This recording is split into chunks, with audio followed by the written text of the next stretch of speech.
नमस्कार, हरिओम. मी पंडित चेतन गुरुजी कर्मकांड दर्शन या यूट्यूब चॅनलवरती आपणा सर्वांचे सहर्ष स्वागत करतो.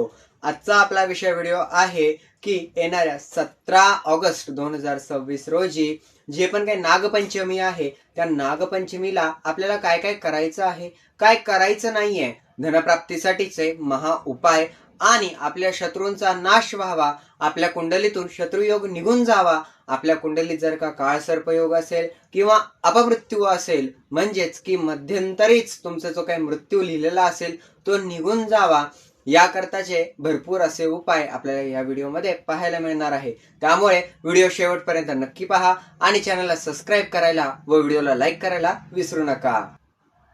नागपंचमीचे जेवढे पण काही आम्हाला कॉल आणि मेसेजेस आले होते की तुम्ही यावर देखील व्हिडिओ तयार करा, तर त्यामध्ये प्रथमतः एका प्रश्नाचं उत्तर मी देऊ इच्छितो की ह्या दिवशी कोणत्या रंगाचे कपडे परिधान करावे. तर मूळतः काळ्या रंगाचे कपडे किंवा डार्क निळ्या रंगाचे कपडे परिधान करायचे नाहीत.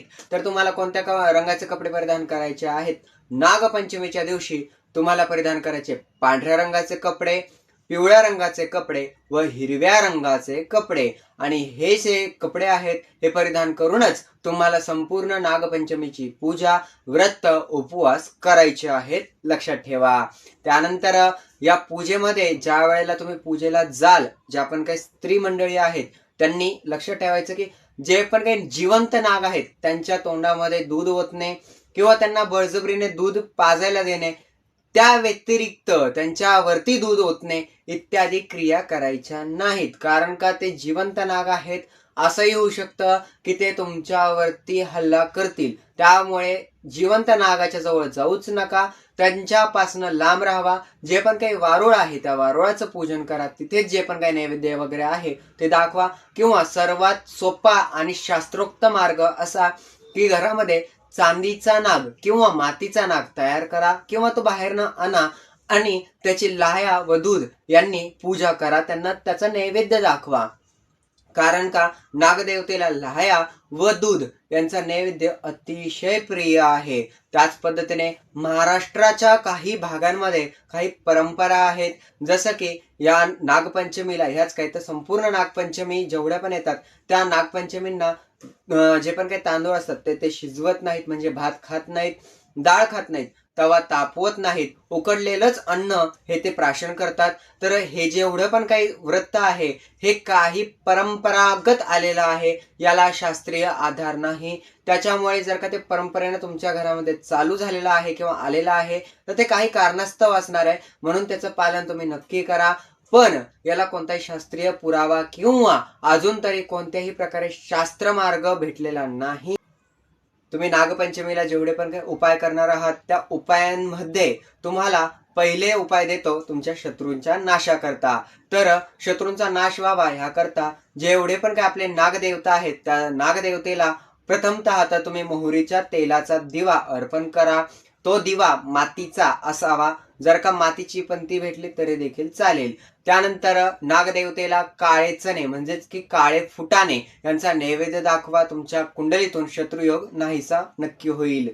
त्यानंतर तुमच्या घरामध्ये लक्ष्मी नांदावी याकरता नागदेवतेची कमळाने पूजा करा. कमळाचे जे फुलं असतात त्यांनी त्यांची पूजा करायची.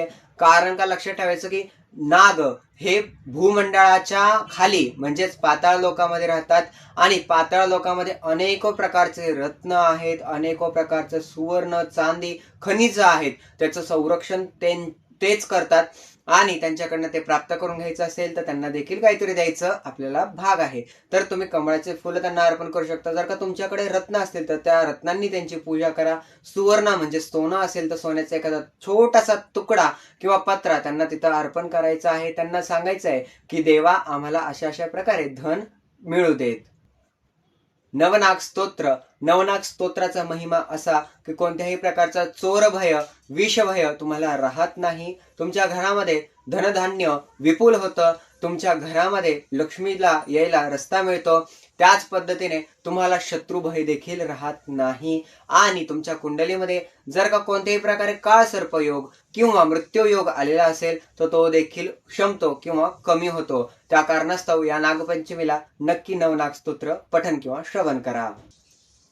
नागपंचमी हा आपल्या घरातला सण आहे.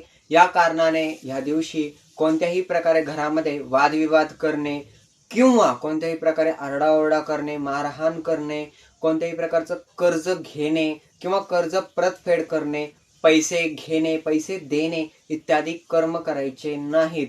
जेवढे पण काही नाग आहेत त्या नागांना योग्य अशीच वर्तवणूक द्यायची आहे. जर का घरामध्ये नागपंचमीच्या दिवशी नाग निघाले किंवा एखादा नाग किंवा साप निघाला तर हल्लाबोल करून आणि सर्व शेजारी पाजारच्यांना बोलवणे, त्याची पूजा करण्याचा प्रयत्न करणे इत्यादी करायचं नाही. जर का तुमचा जीव शाबूत राहिला तर तुम्ही ती पूजा पुढच्या वर्षी पण करू शकणार आहे.